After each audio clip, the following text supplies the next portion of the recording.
भरम मिटाना।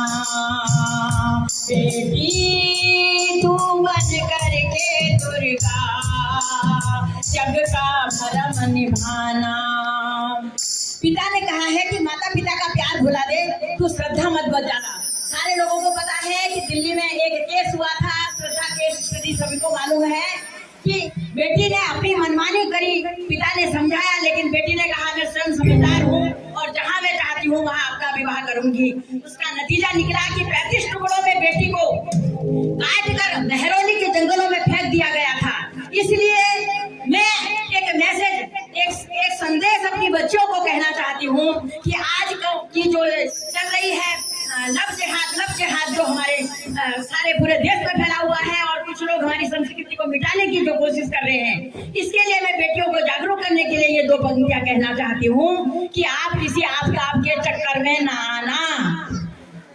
बेटियों, तुम वीरांगनाओं का ही अंश हो जिनमें किरण बाई ने अकबर को उसकी औकात दिखाई थी। आपको मालूम है उसके स्थिति के विषय में, यहाँ समय होता तो मैं इसको बहुत ज्यादा अच्छी तरह से समझाती, लेकिन ब्रीफ में कह रही हूँ। और मैनावती ने अपने वतन के खातिर जान गंवाई थी, ये भारत की नारियां थी। पद्मिनी ने खिलजी को ना अपनी शक्ल दिखाई थी। आज देश को भारी पड़ गया अपना इतिहास भुलाना। बेटी तू बनकर के दुर्गा सारे जग का भरम मिटाना। पद्मावती का इतिहास सबको मालूम है। 14,000 रानियों के साथ जौहर के धुएं के अतिरिक्त कुछ नहीं दिखा। उसने मुंह लटकाई हुई एक दासी को देखा। कब देखा? अलाउद्दीन खिलजी जब महल के अंदर आया तो उसने एक दासी को मुंह लटकाए हुए देखा। पद्मिनी 14,000 महिलाओं के साथ जौहर कर चुकी थी। तो उसने उस दासी से पूछा लाइट का क्या है? संदेश नहीं छोड़ा, लेकिन वहाँ जो लिखा है उसे पढ़ लो।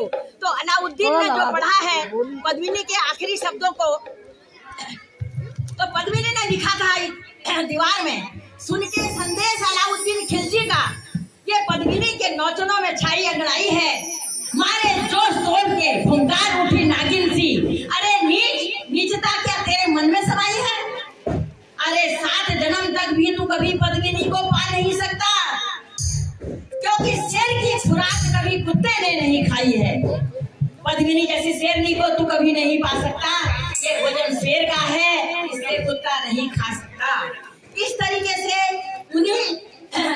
उन्हीं महिलाओं के वंशज आज हम हैं और हमारी संतानें हैं। महिलाओं से करवृद्ध प्रार्थना है कि अपनी बच्चियों को वो आगे बढ़ाएं, पढ़ाएं, बोल्ड बनाएं, लेकिन इसके साथ उन्हें चरित्र की भी शिक्षा दें कि किस प्रकार से हमारी जो भारत की नारियां चरित्र के लिए आगे मानी जाती थी, हम आज उन्हीं चरित्रवान महिलाओं का बीजारोपण अपनी पुत्रियों के लिए करें।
नगरिया ले चल कर